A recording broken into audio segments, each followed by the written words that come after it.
ওই মুহূর্তে দয়াময় খোদা ওই বান্দাকে যে পুরস্কার দান করবে, দুনিয়ার একটা ভালো কাজ করলে, ওই ভালো কাজটা হচ্ছে যদি বান্দা বিপদ আপদে আল্লাহ তাআলার গুণকীর্তন বর্ণনা করে। বান্দা যখন বিপদ আপদের সম্মুখীন হবে, বালা মুসিবতের সম্মুখীন হবে, আমাদের স্বাভাবিক আচরণ হচ্ছে বিপদ আপদ আসলেই আমরা কাতর হয়ে পড়ি, নার্ভাস হয়ে পড়ি, আমরা আল্লাহকে গালিয়ে দিয়ে ফেলি, এমন শব্দ প্রয়োগ করি মনে হচ্ছে যে আমার জীবন মানে বৃথা, আর আল্লাহ আমাকে এই জীবনে বালা মুসিবত দিয়ে পাঠাইলেন, অর্থাৎ আল্লাহ ভুল করলেন, আল্লাহ আমার সাথে জুলুম করলেন, এইসব কথা বলে ফেলি। আসলে এটা মানুষের গুণাবলী হওয়ার কারণে এই শব্দগুলো আসতে পারে, ব্যবহার হতে পারে। এটা দোষণীয় নয়। দোষণীয় তখন যখন আমরা এটা বলে ফেলি যে আল্লাহ আমার সাথে জালিমের আচরণ করছেন, বা আল্লাহ আমার সাথে জুলুম করেছেন, বা আমি যখন বিপদের সম্মুখীন হলাম তখন চিন্তা করে নিলাম গুনাহ যেহেতু আমার জীবনে লেখা আছে তো গুনাহ করেই মরব।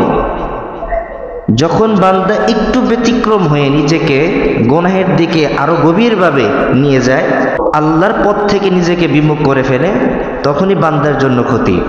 আর বান্দা যদি বালা মুসিবতের সময় স্বাভাবিক মাটির দ্বারা সৃষ্টি মানুষের গুণাবলী এটাই হবে, একটু কাতর হয়ে পড়বে, আবার নিজেকে নিয়ন্ত্রণ করবে।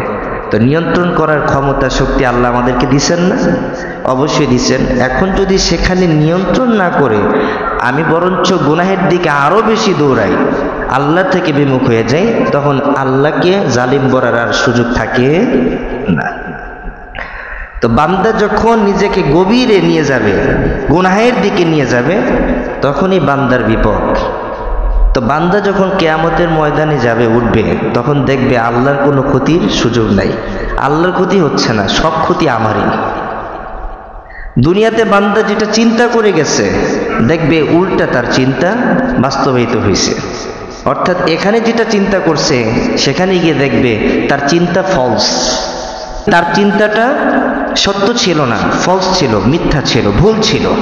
কিয়ামতের ময়দানে প্রত্যেকটা বান্দা, প্রত্যেকটা উম্মত, আল্লাহ সম্পর্কে যে বান্দা উম্মত ভুল ধারণা নিয়ে দুনিয়া থেকে বিদায় নিবে, কিয়ামতের ময়দানে ওই বান্দা তার ভুল ধারণাটা দেখবে যে আসলে আমি ভুল ধারণা নিয়ে কবরে আসছি, কিয়ামতের ময়দানে দাঁড়িয়েছে। আল্লাহ বলছে যদি বান্দা ভুল ধারণা নিয়ে কবরে আসে, জাহান্নাম ছাড়া কোনো পথ নেই। আর যদি সেখানে থেকে সে যদি এটা মনে করে পৃথিবীতে যা কিছু আল্লাহ আমার জন্য রেখেছেন সবই আমার কল্যাণের জন্য, আমার মঙ্গলের জন্য, আমার বরকতের জন্য, এখানেই আমার কল্যাণ নিহিত আছে, আল্লাহ কল্যাণ রেখেছেন বলে আল্লাহ আমাকে এরকম বালা মুসিবতের সম্মুখীন করিয়েছেন, যদি আমি এটা চিন্তা করি, তখন ওই বান্দার দ্বারা এটা স্বতঃস্ফূর্তভাবে প্রকাশ পাবে যে আমি আল্লাহর জন্যই, আল্লাহ আমার জন্যই। আল্লাহ এই কথাটাই কোরআনে তুলে ধরেছেন, আল্লাযীনা ইযা আসাবাতুহুম মুসিবাহ ক্বালু ইন্না লিল্লাহি ওয়া ইন্না ইলাইহি রাজিউন। আল্লাযীনা, ওই সকল বান্দা, যেই সকল বান্দার সম্মুখে ইযা আসাবাতুহুম মুসিবা, মুসিবা মানে বালা মুসিবত, বিপদ আপদ। এই বালা মুসিবতের ব্যাখ্যা হচ্ছে দুঃখ কষ্ট, এর মধ্যে যা কিছু নিহিত হতে পারে, ব্যবসায় লোকসান, চাকরি না হওয়া, বউ নিজে থেকে ছুটে যাওয়া, সন্তান না হওয়া, ফসল ফলাদি না হওয়া, যত ধরনের বালা মুসিবত হতে পারে, সকল বালা মুসিবত যদি বান্দার সম্মুখে দাঁড়ায়, আল্লাহ যদি ওই সকল বান্দার সামনে সকল বালা মুসিবত তুলে ধরে, আর ওই সময়ে বান্দা যদি বলে ইন্না লিল্লাহ, নিশ্চয়ই আমি আল্লাহর জন্য, ওয়া ইন্না ইলাইহি রাজিউন, নিশ্চয়ই আমাকে তার দিকে প্রত্যাবর্তন করতে হবে। বান্দা যদি বালা মুসিবতের সময় এই দোয়া পাঠ করে, আল্লাহ পাকের ঘোষণা, ওই বান্দাকে আল্লাহ তাআলা 3টা পুরস্কার প্রদান করবেন। প্রথম পুরস্কার হচ্ছে ওই বান্দাকে আল্লাহ তাআলা কিয়ামতের ময়দানে সবার সম্মুখে তুলে ধরে ফেরেশতাদের সাথে ওই বান্দার প্রশংসা গুণকীর্তনের বর্ণনা করবেন। 2 নম্বর পুরস্কার হচ্ছে দুনিয়াতে থাকতেই আল্লাহ তাআলা তার উপরে রহমত সাকিনা নাজিল করবেন। 3 নম্বর পুরস্কার হচ্ছে আল্লাহ তাআলা তাকে হেদায়েতের উপরে অটল রাখবেন। হযরত ওমর রাদিয়াল্লাহু তাআলা আনহু বর্ণনা করেছেন, দুনিয়ার মুমিনের জন্য এর চেয়ে বড় মহৎ পুরস্কার আর কি হতে পারে রে। মুমিনের জন্য 2টা পুরস্কারই যথেষ্ট। যদি মুমিন চিন্তা করে যে মৃত্যুর সময়, বালা মুসিবতের সময়, দুঃখ কষ্টের সময় আমি যদি এতটুকুই শব্দ উল্লেখ করি বা এতটুকু বাক্য আমার মুখ দিয়ে উচ্চারণ করি, ইন্না লিল্লাহি ওয়া ইন্না ইলাইহি রাজিউন, হযরত ওমর রাদিয়াল্লাহু তাআলা আনহু বলেন তার জন্য 2টা পুরস্কার তো থাকবে, সাথে সাথে 3 নাম্বার পুরস্কারটা আল্লাহ তাআলা বোনাস হিসাবে রেখেছেন। প্রথম পুরস্কার হচ্ছে ইন্না লিল্লাহি ওয়া ইন্না ইলাইহি রাজিউন। যে ব্যক্তি এই শব্দটা পাঠ করবে বালা মুসিবতের সময়, উলাইকা আলাইহিম সালাওয়াতুম মির রাব্বিহিম ওয়া রাহমা, তাদের প্রতিপালকের জন্য প্রথম পুরস্কার হচ্ছে আল্লাহ তাআলা ওই সকল বান্দাকে নিয়ে প্রশংসা গুণকীর্তন বর্ণনা করবে। 2 নম্বর পুরস্কার হচ্ছে তাদের উপর আল্লাহ তাআলা রহমত নাজিল করবে। ওমর রাদিয়াল্লাহু তাআলা আনহু বর্ণনা করেছেন 2টা পুরস্কারই বান্দার জন্য যথেষ্ট। আল্লাহ পাক যদি ওই বান্দার গুণকীর্তন বা প্রশংসা বর্ণনা করেন, বলেন যে পৃথিবীর আর কোনো প্রশংসার লাভ হবে কি হবে না? হবে। আল্লাহ যদি ওই বান্দা সম্পর্কে বা ওই বান্দাকে নিয়ে ফেরেশতাদের সাথে মিটিং করেন, আমার বান্দা নিজেকে আমার জন্য সুপর্দ করে দিছে, আমার জন্য তার জীবনকে ত্যাগ করছে, আমার জন্য সকল দুঃখ কষ্ট সহ্য করে নিছে এবং আমার কাছেই আত্মসমর্পণ করেছে এবং স্বীকার করে নিছে আমি তার রব আর সে আমার গোলাম। আল্লাহ যখন ফেরেশতাদের সাথে এই কথা বলবেন, আপনাদের কাছে আমার একটা প্রশ্ন, পৃথিবীর আর কোনো প্রশংসা কি আল্লাহ প্রশংসার সামনে যাবে? দরকার আছে? দরকার পড়ে? দরকার পড়ে না। ওমর এই কথাটাই বুঝিতে চাইলেন। পৃথিবীর মানুষের জন্য 2টা বড় পুরস্কার হচ্ছে, একটা পুরস্কার আল্লাহ খোদ ওই বান্দাকে নিয়ে প্রশংসা বর্ণনা করবে।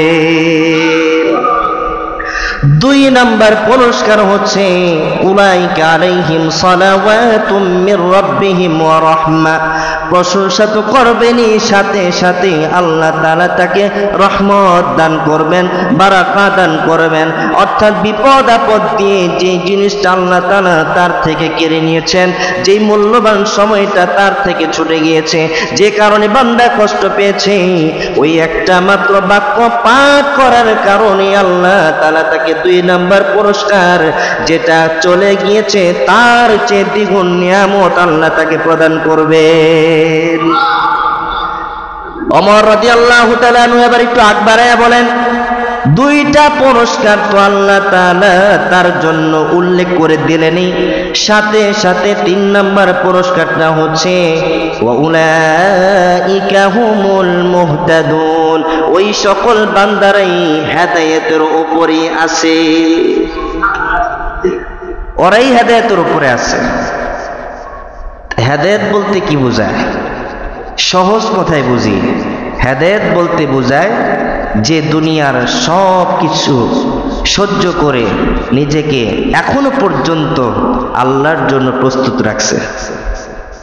অর্থাৎ পৃথিবীতে যত বালা মুসিবত আসুক, যত দুঃখ কষ্ট দুর্দশা আমাকে স্পর্শ করুক, আমি এখনো আল্লাহর উপরে অটল আছি, আমি এখনো আল্লাহর জন্য তৈরি আছি, আমি এখনো আল্লাহকে ভালোবাসি, আল্লাহর প্রতি বিশ্বাস রাখি, সেই মানুষটাই হেদায়েতের উপরে আছে। তাই ওমর রাদিয়াল্লাহু তাআলা আনহু এটাই বুঝাইতে চাইলেন যে আল্লাহ যদি বান্দাকে নিয়ে প্রশংসা ও গুণকীর্তনের মজমা কায়েম করেন, ওই বান্দার তো আর কিছু প্রয়োজন হওয়ার কথা না। এবং আল্লাহ যদি তার থেকে যেটা ছিনাই নিছেন তার চেয়ে উত্তম বদলা দান করেন, সেই বান্দার তো আর অন্য কারো কাছে গিয়ে কিছু পাওয়ার আশা রাখার কথা না। ঠিক কিনা বেঠিক? তাহলে বোঝা গেল বান্দা যদি এই একটা আমল করে, এই আমলের বদলা আল্লাহ 2টা দান করবেন। এটাকে ইসলামী পরিভাষায় বলা হয় ইস্তিরজা। কি বলা হয়? ইস্তিরজা। ইস্তিরজা মানে হচ্ছে ইন্না লিল্লাহি ওয়া ইন্না ইলাইহি রাজিউন।